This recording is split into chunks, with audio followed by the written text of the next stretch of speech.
আদম সাবিহুল্লাহ পয়গম্বরের আগে আমাদের নবীকে বানালাম হযরত ঈসা রূহুল্লাহ পয়গম্বরের আগে আমাদের নবীকে বানালাম হযরত মুসা কালিমুল্লাহ পয়গম্বরের আগে আমাদের নবীকে সৃষ্টি করলাম হযরত ইব্রাহিম খলিলুল্লাহ পয়গম্বরের আগে আমাদের নবীকে তৈরি করা হলো হযরত ইসমাঈল জবিহুল্লাহ পয়গম্বরের আগে তৈরি করা হলো কিন্তু আল্লাহ পাক রব্বুল আলামিন পৃথিবীতে চ্যালেঞ্জের সহিত বললেন হযরত আদমের পরে হযরত নূহের পরে হযরত মুসা ঈসার পরে হযরত ইব্রাহিম খলিলুল্লাহর পরে হযরত ইদ্রিস পয়গম্বরের পরে হযরত সালেহ পয়গম্বরের পরে আমাদের নবীকে পাঠালেন। তার একটাই কারণ হচ্ছে এটাই যে আল্লাহ পাক নবী মুস্তাফা মান মর্যাদা সম্মান দেখাতে দেন কোরআন ঘোষণা করে ওয়াইদ ফরমাল্লাহ আল্লাহ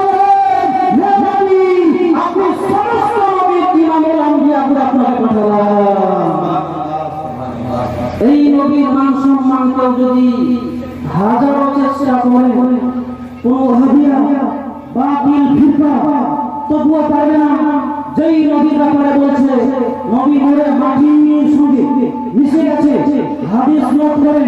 মিশকাত শরীফ প্রথম খণ্ড পৃষ্ঠা নম্বর 121 লাইন নম্বর 11-12 কাউরি সন্দেহ হলে মিশকাত শরীফ খুলে দেখতে পারো। বেরাল ইসলাম ইবনে মাজাহ শরীফ প্রথম খণ্ড 77 নম্বর পৃষ্ঠা লাইন নম্বর 18-19 লেখা আছে ইন্নাল্লাহু হারামা আলাল আরদি আন তাকুনা আকসারুল আনবিয়া হানাবিয়াল্লাহ হাইয়ুল মুরসা। আল্লাহ পাক বলেন আমি মাটির উপরে জমিনকে হারাম করে দিলাম নবীদের বডিকে খাওয়া, সাহাবীদের দেহকে খাওয়া, আউলিয়া কেরামের দেহকে খাওয়া, মুমিন ব্যক্তিদের জিসিমকে খাওয়া হারাম করে দিলাম। হানাবিয়াল্লাহ নিশ্চয় আল্লাহু তাআলার নবী আল্লাহর পয়গম্বর জিন্দা এবং জীবিত আছে, নিজ নিজ কবরে নিজ নিজ রওজাতে নিজ নিজ বেরাল ইসলাম মাজারে আছে। হানাবিয়াল্লাহ হাইয়ুল এবং ইউসা আল্লাহ বলেন আমি তাদেরকে নিজ নিজ কবরে এবং রওজা শরীফে রুসি পর্যন্ত দেই। আল্লাহু সুবহানাল্লাহ আর আপনাদের সুবহানাল্লাহ। বেরাল ইসলাম মাসা এখানে শেষ নয়, বহু বেঈমান তারা বলছে নবীর মাজার জিয়ারত করা শিরক করা নফল দাঁড়াতে পৃষ্ঠা নম্বর 67 এর মধ্যে আল্লাহর রাসূল আহমদ মুস্তাফা যে পয়দা সাল্লাল্লাহু আলাইহি ওয়াসাল্লাম ইরশাদ করেছেন। উনি বলেছেন মান সারা তাবহি ওয়াদাহু শাফাআতি। আল্লাহ রাসূল বলেছেন আমার রওজা শরীফে আমার কবরকে যারা একবার জিয়ারত করবে আমি নবী আমার উপরে ওয়াজিব হয়ে গেল, জরুরি কম্পালসরি অপরিহার্য হয়ে গেল যে সেই ব্যক্তির শাফাআত করা। নারায়ে তাকবীর, নারায়ে তাকবীর, নারায়ে রিসালাত, জাফর মিলাদুন নবী জিন্দাবাদ। এবার নোট করে চলেন আপনাকে নিয়ে যাই পুরোনো অথর্ববে চতুর্থ খণ্ড পৃষ্ঠা নম্বর 622 শ্লোক নম্বর 22-23 লেখা আছে দাদসম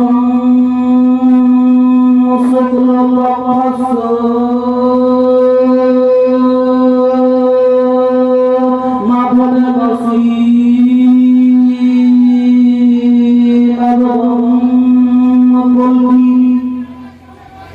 বেদের মধ্যে লেখা আছে বেদ মানে হচ্ছে হিন্দুদের কিতাব। বেদ বলছে যে রবিউল আউয়াল মাসের 12 তারিখ শুভে সাদিকের সময় সোমবারের দিনে আমার আল্লাহর নবী আহমদ মুস্তাফা পৃথিবীতে পদার্পণ করেছেন, জন্মগ্রহণ করেছেন। আরবি সাহিত্যে কবি বলছে জাহান নবীও মিনাস সামায়ে ইলা মাক্কা ইসমাইল রাদিয়াল্লাহু আনহু। আমাদের নবী রবিউল আউয়াল মাসের 12 তারিখে জন্মগ্রহণ করেছে।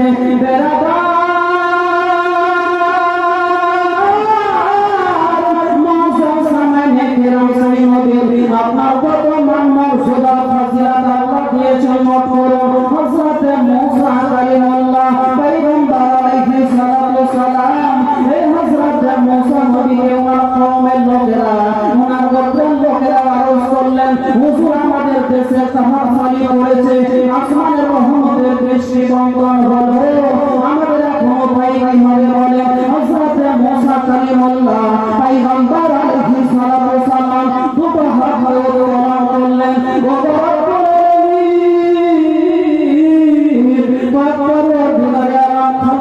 কায়নাত মালিক ও মুখতার আমার কওমের আমার কাছে এই দোয়া করছে আমি এখন কি করব বলে দাও আল্লাহ পাক বাইরে আওয়াজরা হযরত মুসা কালিমুল্লাহকে বললেন হে হযরত মুসা কালিমুল্লাহ তোমার হাতে যে আসা বা লাঠি আছে এই লাঠিকে পাথরে আঘাত করো আর যেমন আল্লাহ পাকের কথা অনুযায়ী হযরত মুসা পয়গম্বর পাথরে আঘাত করলেন আপনার পাথর ফেটে আপনার ঝর্ণার মতো পানি বাহির হলো পাথর ফেটে পানি কমটা পড়ল পাথর ফেটে এমন পানি বাহির হলো সবাই জান মান করে প্রাণ করলে এটা ছিল মুসা নবীর কেরামতি মুজিজা অলৌকিক ঘটনা আমাদের নবী এখানে কি করেছেন আমাদের নবী আপনার যুদ্ধের ময়দান থেকে আপনার আসছেন যুদ্ধের ময়দান সাহাবীরা আপনার মাজমায় একই নয় বরং লক্ষাধিক বেশি পুকুর পাওয়া যায় না মাটি বয়লের সুব্যবস্থা নেই পুকুর নেই নদী দেখা যায় না পানি পান করবো কোথায় হযরত আমার নবী মুস্তাফা আকা মুস্তাফা সাল্লাল্লাহু তাআলা আলাইহি ওয়াসাল্লামের কাছে সাহাবায়ে কেরামগণ দুটো হাত উত্তোলন করে আমাদের নবীর কাছে আপনার হাত জোড় করে আরো সুজর করলেন আসসালাতু ওয়াসসালামু আলাইকা ইয়া রাসূলুল্লাহ ও আমার নবী জাহানের মালিক ও মুখতার দয়া করে আপনি আমাদেরকে পানির সুব্যবস্থা করুন আল্লাহর নবী সঙ্গে সঙ্গে নিজের আপনার হাত মোবারকের শাহাদাতের আঙ্গুলকে ইশারা করলেন আপনার দিব্যা চালোর মতো ঝরঝর করে পানি বাহির হলো আল্লাহুম্মা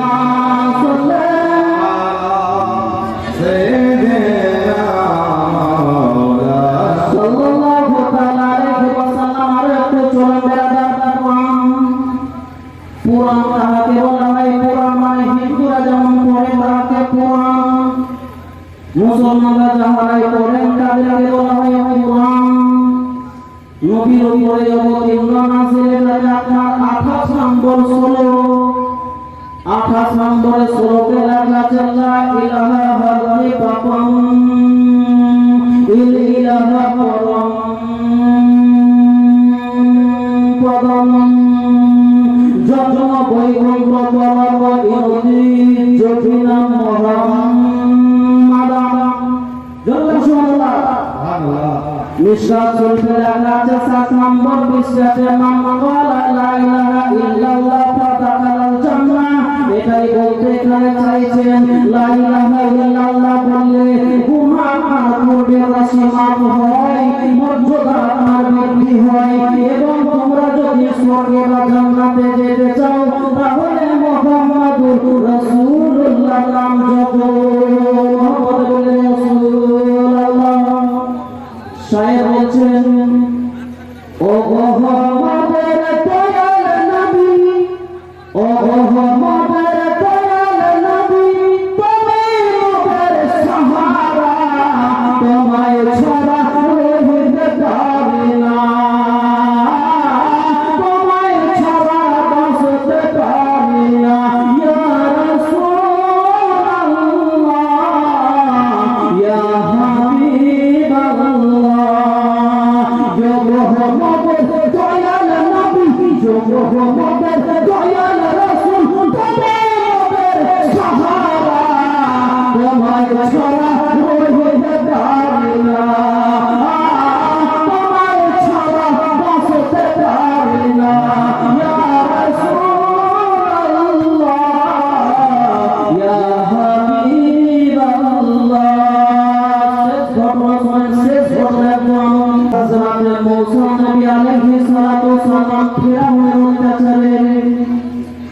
নয় দুনিয়াতে আপনার নিজের আশা বা লাঠিতে আল্লাহর হুকুমে আঘাত করলেন পানি আপনার পেটে রাস্তা তৈরি হলো মুসা নবী পার হলেন ফিরাউন ডুবে ধ্বংস হলো ইমাম কাফের এটা তো মুসা নবীর আপনার মুজিজা আপনার অলৌকিক ঘটনা কিন্তু আমাদের নবী হযরত আব্দুল্লাহ বিন মাসউদ রাদিয়াল্লাহু তাআলা বুখারী শরীফ দ্বিতীয় খণ্ড 486 নম্বর পৃষ্ঠা লাইন নম্বর 15 এর মধ্যে বর্ণনা করে আল্লাহ তাআলা নবীকে যেমন বলা হলো ওগো আল্লাহর নবী তুমি যদি সত্যিকারের নবী হও আসমানের যে চন্দ্র আছে দুই খণ্ড দুই ভাগে বিভক্ত করে দেখাও আল্লাহর নবী মুস্তাফা আহমদ মুস্তাফা নবী মুহাম্মদ রাসূলুল্লাহ জোরে বলুন সাল্লাল্লাহু তাআলা আলাইহি ওয়াসাল্লাম শাহাদাতের আমলদার ওই চাঁদকে দুই খণ্ড করলেন হযরত আব্দুল্লাহ বিন মাসউদ বলছেন এমন ভাবে চাঁদ দুই খণ্ড হলো যেমন নিজের স্থানে আপনার একটা উহুদের পাহাড় অবতীর্ণ আছে মুসা নবী ওটা করতে পারলে আমাদের নবী এটা বলেছেন আমাদের নবী সবচেয়ে বড় নবী জ্ঞানী নবী ফাজিলাতুল নবী শিক্ষিত নবী ইমামুল আম্বিয়া খাতামুল মুরসালিন বিরাদ ইসলাম ওয়া সালাম বহু নবী বন্দনা করেছেন সেই নবী উম্মাহ হওয়ার জন্য